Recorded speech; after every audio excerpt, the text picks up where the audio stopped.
Of the day, HB25 1268, and we have Senators Mollica and Winter for utility on-bill repayment program financing. Who would like to go first? Senator Winter. Thank you, Madam Chair. Thank you, committee members. I'm excited to bring to you 1268, which is on-bill financing. The goal of this bill is to make low-cost financing available to utility customers to make energy efficiency upgrades to their homes, such as weatherizing their homes with insulation and air sealing, which reduce utility bills and costs, or by reducing the upfront cost burdens of electric appliances, such as heat pumps and energy storage. How this works is on-bill repayment is a financing method that allows utility customers to install energy efficiency and electrification projects at no upfront costs and to repay the cost of those projects over time through their utility bills. So this bill provides $50 million from the unclaimed property tax fund to the Energy Office to create this program. It enables the Energy Office to establish program guidelines. It provides pathways for gas and electric utilities to use state funding to voluntarily expand or create an on-bill financing program. It defines energy efficiency measures, beneficial electrification measures, and energy upgrades. And I just want to point out that this does not require any utility to create an on-bill program. It allows the Energy Office to provide capital. This is incredibly important as we know that families are looking very diligently at how they can save on their utility bills, and being able to have weatherization and other upgrades saves them money in the long run.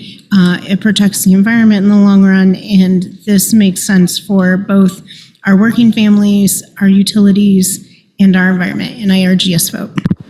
Thank you so much, Senator Mollica. Thank you, Madam Chair. Just want to take this opportunity to thank my co-prime sponsor, who is definitely an expert in this area, and I know has spent her whole career down here at the Capitol working on environmental issues, and so excited to be on a bill with her regarding that. And also just want to recognize, I think, the work that has gone in to this bill, not only in this chamber, but in the House in regards to finding some solutions and making sure that we are in a position that we have broad support. And you'll see several amendments that I'll go over that will get passed out to the committee, I'm sure, here shortly. But really, you know, what attracted me to this bill is when the concept was brought was that we know that there's high upfront costs. And that's one of the key barriers when it comes to a lot of these projects, whether that's for energy efficiency, beneficial electric improvements like installing new windows, adding insulation, or replacing an old furnace with a heat pump.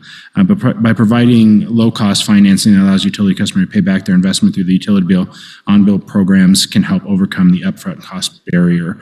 And we know there's a lot of benefits of this energy efficiency and electricity upgrades. By upgrading the homes with heat pumps, heat pump water heaters, and insulation, Colorado households can save an average of $570 per year on their utility bills. For every 5,000 households that make these home upgrades, climate pollution will drop by a cumulative of 29,757 tons, equivalent to taking 5,868 gas cars off of the road. I think that's a big deal, and I think that it's a relatively easy thing to do by offering these resources to the people of Colorado and making it easier for them to access. In regards to some of the, I don't know if the amendments have been passed out or not, but you do have amendments in front of you. I know there was a multi-page amendment that was put on our desks. That multi-page amendment, L21, is really technical changes regarding references to utility designated administrator and program administrator. L22 is that basically if Xcel uses an administrator, loan is made to the administrator, and Xcel is only a collection agent. These are conversations that we've had with Xcel on several of these amendments, making sure that it's clear that Xcel is not the loan or the bank essentially on this. 23 is basically saying that that when it comes to the utility payment, that the actual payment for the electricity or the gas, whatever it is, comes before the loan. And then 24 is just language about reporting bad debt and insufficient repayments by program participants. And a lot of that language and amendments were through stakeholding and trying to find some solutions to some concerns that we had heard. So, but really excited to be in front of you, excited to present this bill because I think this bill is going to be a real opportunity for a lot of people here in Colorado to access these energy efficient projects for their homes in ways that otherwise they wouldn't be able to access them because a lot of these projects are really expensive. And so would ask for a yes vote. Thank you very much. Members, do we have questions for our sponsors? Senator Simpson. Thank you, Madam Chair. Thank you, sponsors. Senator Winter, just clarity, you said nothing in the, how do I phrase this? It's permissive that a utility does not have to craft an on-bill program. It's only if they want to do this and access the $50 million that we're going to pull out of unclaimed property trust fund. Senator Winter. Thank you, Madam Chair. Thank you, Sarah Simpson. Yes, that's correct. This legislation does not require any utility to create an on-bill program. It allows the Energy Office to provide capital to utilities that have existing programs to help expand those and work collaboratively with utilities that want to start a program. It does not require large utilities that serve more than 500,000 customers to propose a plan. It does require large utilities, that serve more than 500,000 customers to propose a plan for establishing and expanding an existing program because they already have programs. And so that part is a little bit more Prescriptive. directive. Thank you. Additional questions for our sponsors. Senator Snyder. Thank you, Madam Chair. Thank you to the bill sponsors. I was wondering, Madam Chair, could we get a brief description of the amendments that they may intend to propose that might save me some question asking? Senator Mullica. Was the request in the House or here, or the amendments that we're offering here? The ones here. I think Yeah, there's, I thought I did my opening, but I can give you another brief description if you'd like. well, I guess I'll ask them one specific question because I didn't hear that in your response. Senator Snyder. Does one of these amendments create a priority position? Why don't you for the two utility? dialogue for a moment? I'm sorry. Please dialogue for a moment.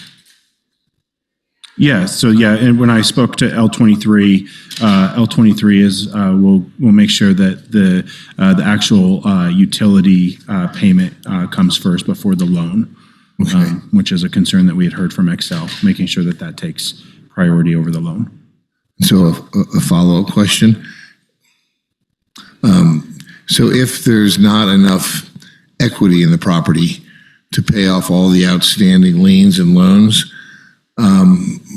what would happen if that property gets transferred or sold, purchased, or transferred to a third party? Yeah, so it's similar. I mean, I think it's similar to solar. I think you're asking if the house is sold or yeah. And so it's similar that it's attached. It could be that way, or in talking to Director Tor, let's say that individual decides not to pay the loan. That's attached to their utility, and so the utility, the utility would be turned off if they stop paying the loan per se. And so does that make sense? I don't know if that's Yeah, I read that in there that they have that, always have that option, but is there no filing of a lien? And if there is there a prioritization for this utility lien over other liens that may be on the property?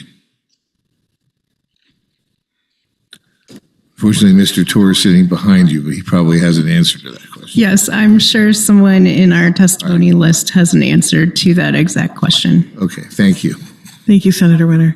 Okay, further questions for our bill sponsors? If not, we will get to witness testimony. We have, we're going to bring up our neutral, against, and amend witnesses first because we have one of each, and then we'll bring up our support witnesses. We're going to start with Natalie Menton and Patrick Murphy and Leah Marvin Riley.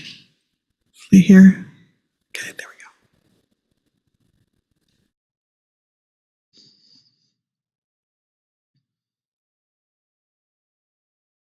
go. Thank you for being here today. Why don't we start with Patrick Murphy, and then we'll go to Ms. Marvin Riley, and then we'll go to the wall. Thank you. So, Mr. Murphy, please introduce yourself. You have 3 minutes. Thank you, and good afternoon, members of the Finance Committee. My name is Patrick Murphy. I'm the Manager of Program Policy and Strategy for Xcel Energy. I'm here testifying today in an amend position for the company. The company currently has an on-bill financing program before the Colorado Public Utilities Commission for their consideration, and the company is required in this bill to participate in the new CEO program, which is why we are before you today to work out the details of this bill. I would like to thank Senators Mullica and Winter for working with us on Amendments 22 through 24. I would also thank the Energy and work throughout this process.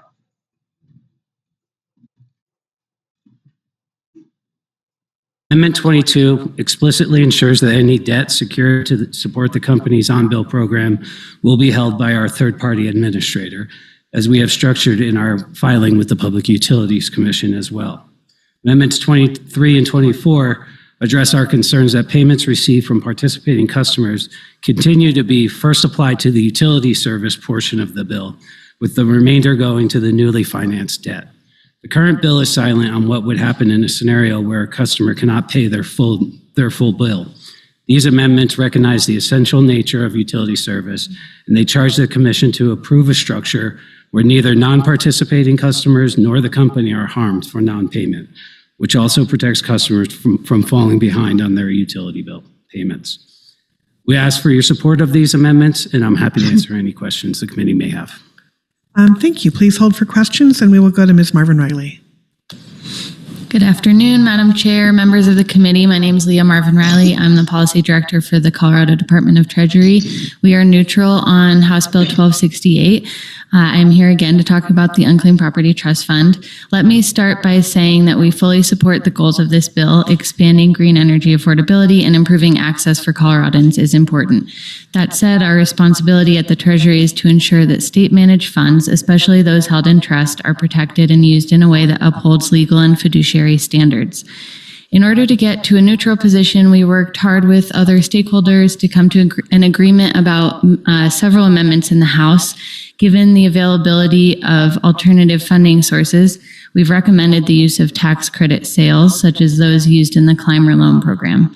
This bill now allows us to sell tax credits if we're at least $50 million below the Tabor cap. If tax credits prove infeasible, any borrowing from the Unclaimed Property Trust Fund must have reasonable loan terms, including an interest rate and annual repayment. We believe this bill now contains those guardrails, which is a necessary component to protect the trust. I want to talk just for a moment about the use of Unclaimed Property Trust Fund money in general. The Unclaimed Property Trust Fund is not composed of state dollars. These are private individual funds held in trust, and they can be claimed at any time through the Great Colorado Payback. Since the program began, we've returned over $750 million to the rightful owners. Additionally, this bill is one of 3 bills, at least this session, proposing to draw from the Unclaimed Property Trust Fund. Collectively, these proposals obligate over $200 million per year from a trust fund that already carries over $600 million in unpaid transfers since 2005. That includes past diversions to programs like Cover Colorado and an ongoing annual payment to the Adult Dental Medicaid Fund. While we support the policy goals of these bills, the scale and frequency of these withdrawals raise fiduciary, legal, and sustainability concerns for our department, and we urge you to consider these things as well. Lastly, the use of Unclaimed Property Trust Fund also increases potential future litigation under the Fifth Amendment, which prohibits compensation. There's ongoing litigation in the 10th Circuit over the use of these funds for non-trust purposes. Funding sources, such as the sale of tax credits. That method has a successful track record. It doesn't touch trust funds and allows for immediate deployment of funds. Fund must be used. It must be narrow, temporary, and built with true loan terms. Thank you again for your time. Thank you very much. And please hold for questions. Ms. Menton, if you'll unmute yourself, welcome back. You have 3 minutes. Thank you, Natalie Menton, again representing myself. So I have first of all, a couple constitutional or actually concerns. So really it's probably not related to the prior speaker, but for me, I look at our Colorado Constitution, Article 11, and it'd be Section 1. And that article is really talking about public indebtedness. And I have concerns, my trying to digest this mechanism with the flow of the money and the meter holder, the property owner, which is really attached to the meter, are basing it upon money that we are loaning them. But really what it comes down to is within Article 11, it talks about neither the state nor any local government shall pledge the credit or faith thereof or aid, meaning financial aid. And I have questions about whether our unclaimed property trust fund can be used in these mechanisms. So I have that question. There's, from as a taxpayer's point of view, concerns that the interest is not making the normal interest it would within the Treasury, state treasurer's oversight, and that ultimately the taxpayers are the ones loaning this money out when they should actually be getting it back. And I don't know where I assume the interest just goes into the general fund at this moment. But now I really want to go to a concern overarching of this trend, especially lately, it seems, and maybe it's been going for years and coming to my attention more now, is this view that the unclaimed property trust fund is like a piñata or a huge petty cash fund that the legislature seems to be tapping more frequently here with long-term type of encumbrance on these dollars.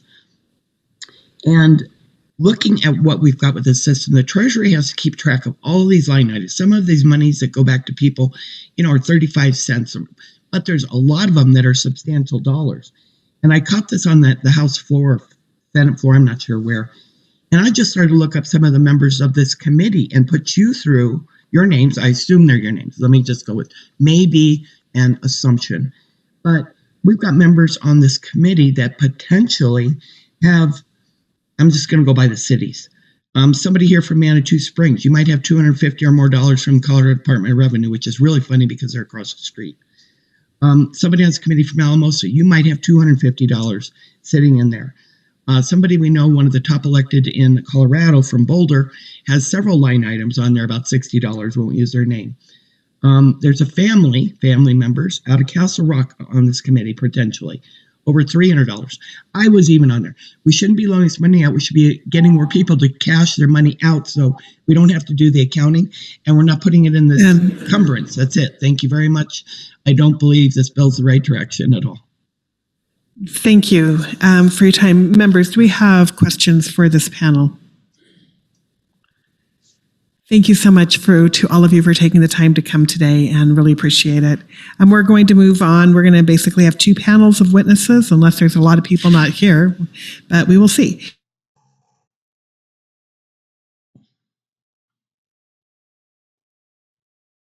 Karen Kalabati, Rebecca Curry, and Carolyn Elam in our first panel.